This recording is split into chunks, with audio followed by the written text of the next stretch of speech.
Hello दोस्तों, आप सभी का बहुत बहुत स्वागत है अक्षय वन चैनल पर। और आज मैं आपके लिए लेकर आया हूँ एक हॉन्टेड फार्म हाउस में घटी कुछ बिल्कुल सच्ची भूतिया घटनाएं।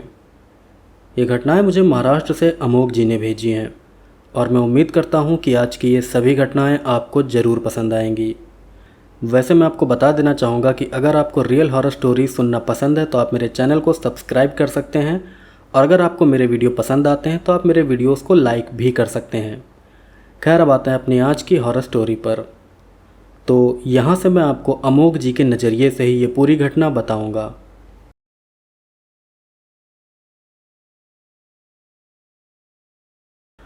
मेरा नाम अमोघ है, मैं महाराष्ट्र का रहने वाला हूँ और आज मैं आपको मेरे साथ हुई एक बहुत ही डरावनी भूतिया घटना बताने जा रहा हूँ। यह घटना मेरे और मेरे बड़े भाई के साथ साल 2008 में हुई थी।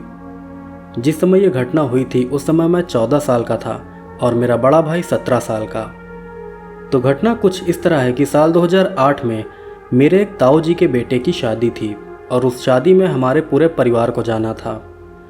मेरे जिन ताऊ जी के घर पर शादी का फंक्शन था वो कर्नाटक के कूर्ग नाम के ज़िले में रहते थे। कूर्ग में मेरे ताऊ जी के चाय के कई बागान भी थे। तो साल 2008 में मैं और मेरा परिवार, यानी कि मैं, मेरा बड़ा भाई और मेरे मम्मी पापा, हम चारों लोग शादी अटेंड करने कर्नाटक गए थे। हमारे पास कार थी और हम लोग कार से ही कर्नाटक के लिए निकले थे। कार मेरे पापा चला रहे थे और कुछ घंटों में ही पापा हम सबको लेकर कर्नाटक के कूर्ग जिले में पहुंच गए थे। शादी वाली जगह पहुंचकर हम सब बहुत खुश थे क्योंकि वो जगह चारों तरफ से पहाड़ों और जंगलों से घिरी हुई थी। उस जगह पर चाय की खेती होती थी और वो जगह पहाड़ों के बीच में बसी थी, इसीलिए वो जगह दिखने में बहुत ही सुंदर थी। सच कहूँ तो हम लोगों को शादी से ज़्यादा मज़ा तो उस जगह पर घूमने में आ रहा था। खैर, फिर शादी वाली रात को जब हमारे सोने की बारी आई तब मेरे मम्मी पापा ने ताऊ जी से उनके फार्म हाउस पर रात गुजारने की बात कही। दरअसल कूर्ग में चाय के बागानों के पास में ही मेरे ताऊ जी का एक फार्म हाउस भी था। उस फार्म हाउस के आसपास का नज़ारा बहुत ही सुंदर था, इसीलिए मेरे मम्मी पापा उसी फार्म हाउस में रात बिताना चाहते थे। लेकिन जब मेरे मम्मी पापा ने ताऊ जी से उस फार्म हाउस में रात बिताने की बात कही तब मेरे ताऊ जी ने मम्मी पापा को वहाँ पर रात में रुकने से मना कर दिया। तब ताऊ जी के मना करने पर मेरे पापा ने उनसे कहा कि आखिर हम उस फार्म हाउस में क्यों नहीं रुक सकते, क्या वहाँ पर कोई परेशानी है। तब पापा की बात का जवाब देते हुए ताऊ जी बोले कि हाँ, वहाँ पर एक परेशानी है जिस वजह से मैं तुम लोगों को वहाँ पर नहीं जाने देना चाहता। तब ताऊ जी की बात पर मेरे पापा ने कहा कि आखिर उस फार्म हाउस में ऐसी क्या परेशानी है जो हम वहाँ पर एक रात भी नहीं रुक सकते। तब पापा की इस बात पर ताऊ जी ने बहुत ही सीरियस होकर कहा कि दरअसल उस फार्म हाउस में हमारे यहाँ काम करने वाली एक औरत ने खुद को आग लगाकर आत्महत्या कर ली थी, जिसके बाद से कोई भी उस फार्म हाउस में नहीं रुकता है। लोगों का मानना है कि आत्महत्या करने वाली उस औरत की आत्मा आज भी उसी फार्म हाउस में भटक रही है। ताऊ जी की ये बात सुनते ही मेरे पापा ने उनसे कहा कि अरे भाई साहब, आज के इस मॉडर्न ज़माने में आप भी कैसी बातें कर रहे हैं। इस दुनिया में भूत प्रेत जैसा कुछ भी नहीं होता, ये सब अंधविश्वास की बातें हैं। पापा की इस बात पर ताऊ जी ने कहा कि मैं जानता हूँ कि आज के टाइम में बहुत ही कम लोग भूत प्रेत जैसी चीज़ों पर विश्वास करते हैं, लेकिन जब आप खुद इन चीज़ों को अपनी आंखों से देखते हैं तब आप इनके अस्तित्व को नकार नहीं सकते। ताऊ जी की ये बातें सुनकर मेरे मम्मी पापा बहुत ही हैरान रह गए थे। फिर मेरे पापा ने ताऊ जी से पूछा कि क्या आपने भी उस फार्म हाउस में कुछ देखा है। तब पापा की बात का जवाब देते हुए ताऊ जी ने कहा कि हाँ, मैंने खुद उस औरत के साए को देखा है। यहाँ तक कि सिर्फ मैंने ही नहीं बल्कि मेरे अलावा कई और लोगों ने भी उस भयानक नज़ारे को देखा था। इतना बोलने के बाद ताऊ जी कुछ देर के लिए चुप हो गए, लेकिन थोड़ी देर बाद कुछ सोचकर ताऊ जी ने फिर से बोलना शुरू किया और तब उन्होंने उस फार्म हाउस में हुए हादसे के बारे में बताया।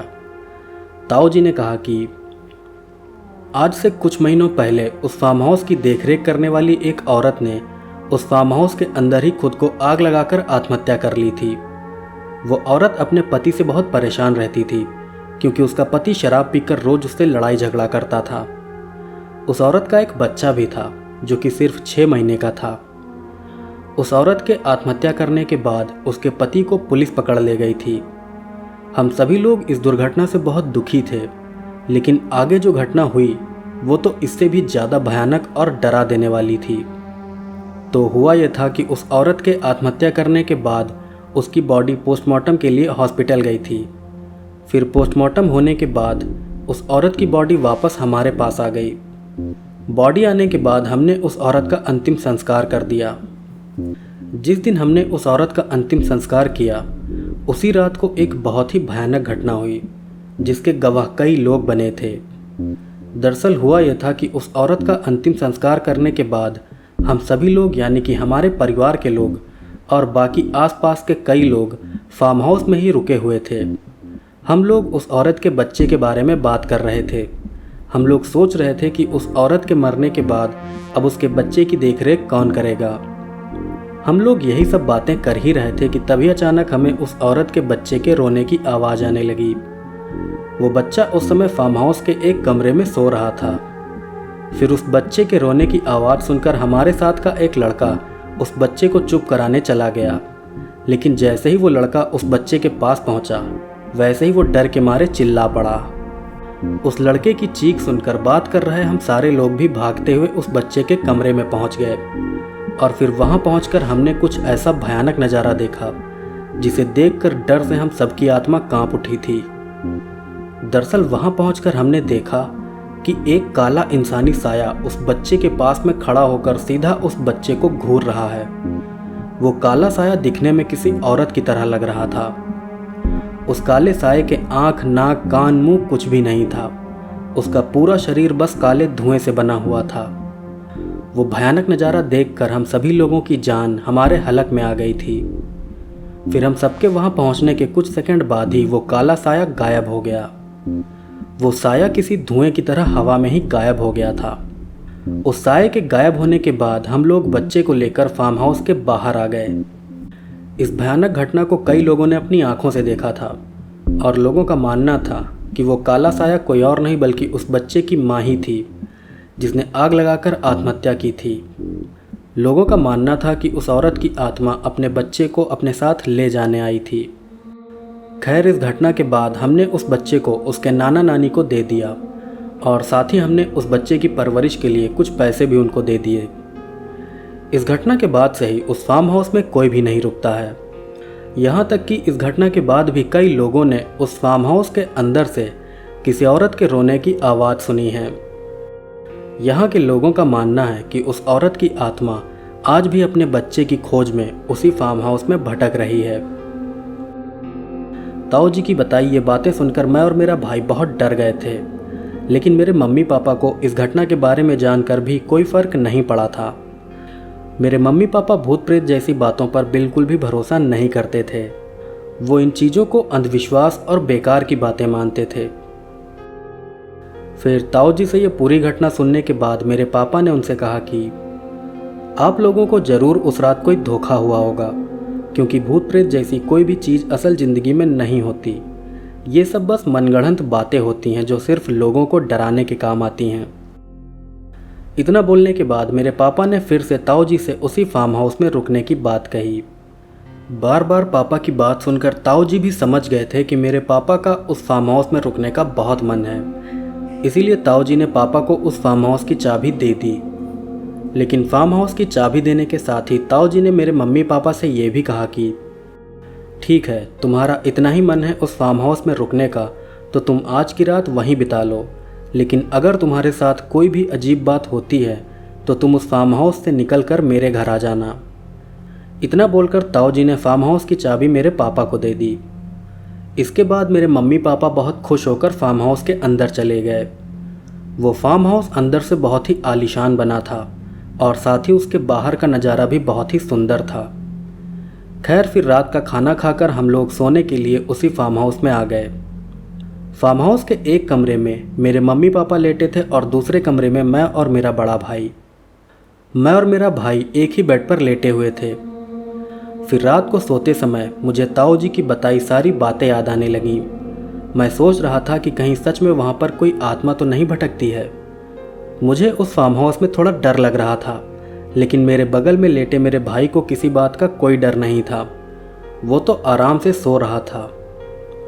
खैर फिर कुछ देर बाद मुझे भी नींद आने लगी और मैं भी सो गया। मैं आराम से अपने भाई के साथ सो रहा था कि तभी अचानक आधी रात को ना जाने क्यों मेरी नींद खुल गई। फिर नींद से उठते ही ना जाने क्यों मुझे बहुत डर सा महसूस होने लगा।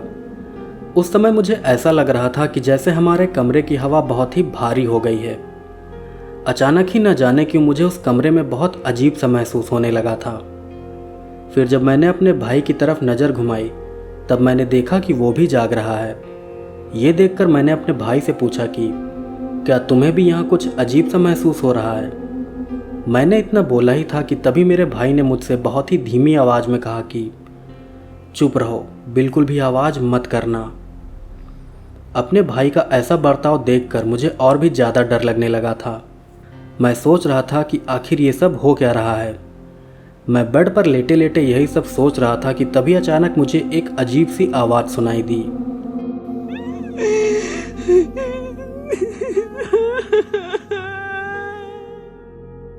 वो आवाज़ किसी औरत के रोने की थी और वो आवाज़ बहुत ही डरावनी थी।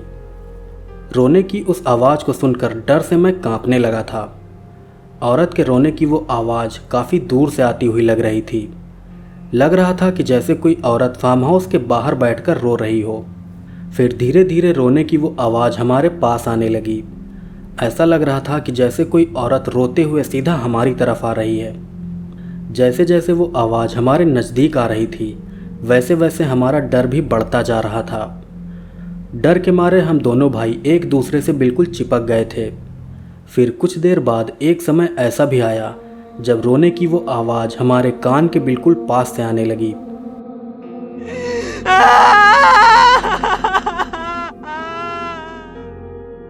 उस समय ऐसा लग रहा था कि जैसे कोई औरत हमारे कान के पास आकर रो रही हो। तब कुछ देर तक वो आवाज़ सुनने के बाद मैं और मेरा भाई बहुत ज़ोर ज़ोर से चिल्लाने लगे। फिर हमारे चीखते ही रोने की वो आवाज़ आना भी बंद हो गई। इसके बाद हमारी चीख सुनकर मम्मी पापा भी हमारे पास आ गए। मम्मी पापा के आते ही हमने उनको भी अपने साथ हुई पूरी घटना बता दी और बहुत ही हैरानी की बात थी कि हमारी बताई हर बात पर मम्मी पापा ने भरोसा भी कर लिया। इस बात से मुझे काफ़ी हैरानी हुई थी क्योंकि नॉर्मली मेरे मम्मी पापा किसी भी पैरानॉर्मल घटना के ऊपर विश्वास नहीं करते थे। इसलिए हमारी बात पर उनका भरोसा करना एक बहुत ही हैरान कर देने वाली बात थी। खैर हमारी पूरी बात सुनने के बाद मम्मी पापा मुझे और मेरे भाई को अपने कमरे में ले आए और फिर वो रात हम सब ने साथ में काटी। मम्मी पापा के पास होने के बावजूद हमें पूरी रात किसी औरत के रोने की आवाज़ आती रही। रोने की वो आवाज़ उस फार्म हाउस की अलग अलग जगहों से आ रही थी। कभी ऐसा लगता था कि जैसे रोने की वो आवाज़ हमारे कमरे के बाहर से आ रही है, तो कभी ऐसा लगता था कि जैसे वही आवाज़ हमारे कमरे के अंदर से आ रही है। उस औरत के रोने की वो आवाज़ दिल दहला देने वाली थी। हमें पूरी रात वो आवाज़ सुनाई देती रही। बहुत मुश्किल से हम लोगों ने फार्म हाउस में वो भयानक रात काटी थी। फिर अगले दिन सुबह होते ही मेरे मम्मी पापा मुझे और मेरे भाई को लेकर वापस घर आ गए। वापस लौटते समय मेरे मम्मी पापा काफ़ी परेशान लग रहे थे। अपने मम्मी पापा को इस तरह परेशान देखकर मुझे एहसास हो गया था कि उस हॉन्टेड फार्म हाउस में उनके साथ भी कोई भयानक घटना जरूर हुई है। घर पहुंचकर मैंने कई बार मम्मी पापा से इस बारे में बात करने की कोशिश भी की, लेकिन मेरे बार बार पूछने के बावजूद उन्होंने मुझे कुछ भी नहीं बताया। खैर फिर इस घटना के कई सालों बाद एक दिन मेरी मम्मी ने मुझसे कहा कि अमोघ, तुम्हें याद है कई सालों पहले हम लोग कर्नाटक स्टेट की एक शादी में गए थे जहाँ पर हम सब एक फार्म हाउस में रुके थे। मम्मी की बात पर मैंने कहा कि हाँ मुझे याद है, हम लोग कर्नाटक के कूर्ग नाम की जगह गए थे और वहाँ पर हम लोग एक फार्म हाउस में रुके थे। फिर मेरे इतना बोलने के बाद मम्मी ने दोबारा मुझसे कहा कि क्या तुम्हें ये याद है कि उस फार्म हाउस में तुम्हारे और तुम्हारे भाई के साथ कुछ अजीब और डरावनी घटनाएं हुई थीं जिससे तुम दोनों बहुत डर भी गए थे। तब मैंने मम्मी की बात पर कहा कि हाँ मुझे वो भी याद है। इसके बाद मेरी मम्मी ने कहा कि तुम्हें पता है उस फार्म हाउस में सिर्फ तुम्हारे साथ ही डरावनी घटना नहीं हुई थी, बल्कि मेरे और तुम्हारे पापा के साथ भी एक ऐसी भयानक घटना हुई थी जिससे हम दोनों भी बहुत ज़्यादा डर गए थे। इसके बाद मेरी मम्मी ने उस फार्म हाउस में हुई घटना के बारे में बताते हुए मुझसे कहा कि जब हम सब उस फार्म हाउस में सो रहे थे तब हमको भी किसी औरत के रोने की आवाज़ आ रही थी। उस आवाज़ से मैं बहुत डर गई थी, लेकिन तुम्हारे पापा को यही लग रहा था कि वो कोई पागल औरत होगी जो फार्म हाउस के आसपास बैठकर रो रही होगी। फिर कुछ देर बाद मैं और तुम्हारे पापा हम दोनों सो गए थे, लेकिन फिर नींद में ही मुझे एक डरावना सपना आया। सपने में मैंने देखा कि एक पूरी तरह से जली हुई औरत हमारे बेड के ऊपर उल्टा लटकी हुई है। ये सपना देखते ही डर के मारे मेरी नींद खुल गई, और फिर नींद खुलते ही मैंने देखा कि एक काला इंसानी साया मेरे पैरों के पास खड़ा है। वो साया दिखने में किसी औरत के जैसा लग रहा था, क्योंकि उसके बड़े बड़े बाल भी लटक रहे थे। फिर उस भयानक काले साए को देखकर डर से मेरी चीख निकल गई। फिर मेरी चीख सुनकर तुम्हारे पापा भी नींद से जाग गए, और नींद से जागते ही उन्होंने भी उस काले साए को देखा। उस भयानक साए को देखकर तुम्हारे पापा भी बहुत डर गए थे। फिर तुरंत ही मैंने ज़ोर ज़ोर से भगवान का नाम लेना शुरू कर दिया, और फिर मेरे भगवान का नाम लेते ही वो काला साया भी गायब हो गया। इस घटना से मैं और तुम्हारे पापा हम दोनों बहुत ज़्यादा डर गए थे। हम समझ गए थे कि वो फार्म हाउस सच में हॉन्टेड है और वहाँ पर कोई आत्मा भी भटक रही है। इस घटना के बाद मैं और तुम्हारे पापा पूरी रात जागते रहे थे, और हमारे जागे होने की वजह से ही तुम्हारे चिल्लाने की आवाज़ सुनकर हम लोग फ़ौरन ही तुम्हारे पास भी आ गए थे। हमारे साथ हुई इस घटना के बारे में हमने तुम्हें उस समय नहीं बताया था, क्योंकि उस समय तुम बहुत ही छोटे थे और हम नहीं चाहते थे कि तुम या तुम्हारा भाई ये सब बातें जानकर डर जाओ। खैर, उस भयानक घटना के बाद से ही तुम्हारे पापा और मैं हम दोनों भी पैरानॉर्मल चीज़ों पर विश्वास करने लगे हैं।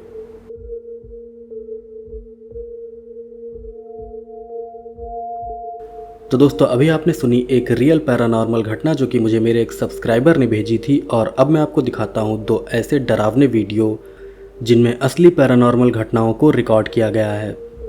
तो पहला वीडियो जो आप देखने वाले हैं वो एक शख्स ने काफ़ी टाइम पहले रेडिट पर पोस्ट किया था। इस वीडियो को पोस्ट करने वाले शख्स ने बताया था कि एक बार रात के समय वो अपने घर पे अकेला था, और तभी उसे अपने घर के अंदर से किसी बच्चे के हंसने की आवाज़ आती है।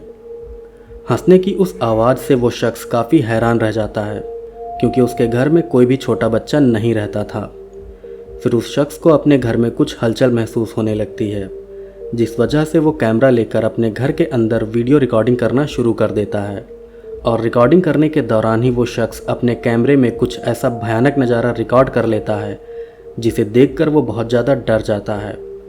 खैर, बातों को ज़्यादा लंबा ना खींचते हुए अब मैं आपको वो वीडियो दिखाता हूँ।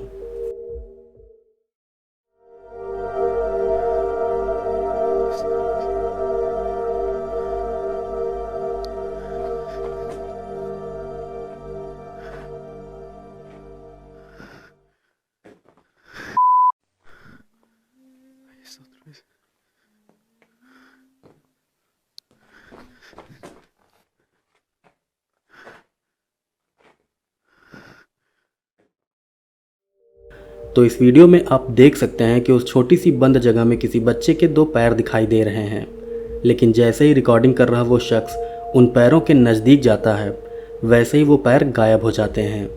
और सबसे ज़्यादा हैरानी की बात तो ये है कि उस छोटी सी जगह से निकलने का कोई रास्ता भी नहीं था, इसलिए वीडियो में दिख रहे उन पैरों का गायब होना सच में एक डरावनी घटना है। खैर, अब आप देखिए दूसरा पैरानॉर्मल वीडियो। ये वीडियो एक हॉस्पिटल के सीसीटीवी कैमरे में रिकॉर्ड हुआ था। इस वीडियो में आप देख सकते हैं कि एक आदमी के आकार की कोई चीज़ हवा में मंडरा रही है। उस हॉस्पिटल में काम करने वाले लोगों का मानना है कि वो चीज़ उस हॉस्पिटल में ही मरने वाले एक शख्स की आत्मा है।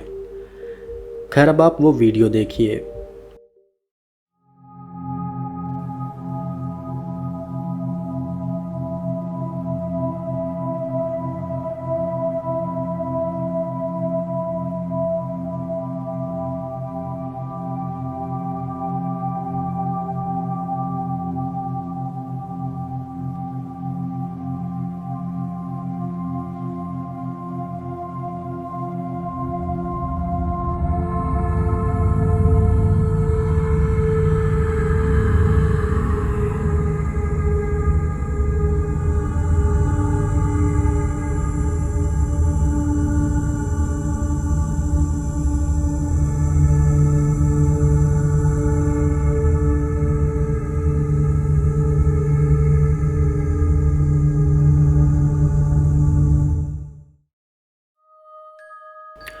तो दोस्तों आज का वीडियो यहीं पर ख़त्म होता है। मैं उम्मीद करता हूँ कि ये वीडियो आपको ज़रूर पसंद आया होगा। अगर आपको वीडियो पसंद आया है तो प्लीज़ वीडियो को लाइक कीजिएगा। अगर आप चैनल पर नए हैं तो आप चैनल को सब्सक्राइब भी कीजिएगा। साथ ही आप कमेंट करके बताइएगा कि क्या मैं आपको एलियंस की स्टोरी सुना सकता हूँ, क्योंकि कुछ लोगों को एलियंस की स्टोरीज सुनना बिल्कुल भी पसंद नहीं होता है। खैर अब आपसे मिलते हैं अगले वीडियो में, तब तक के लिए जय श्री कृष्ण।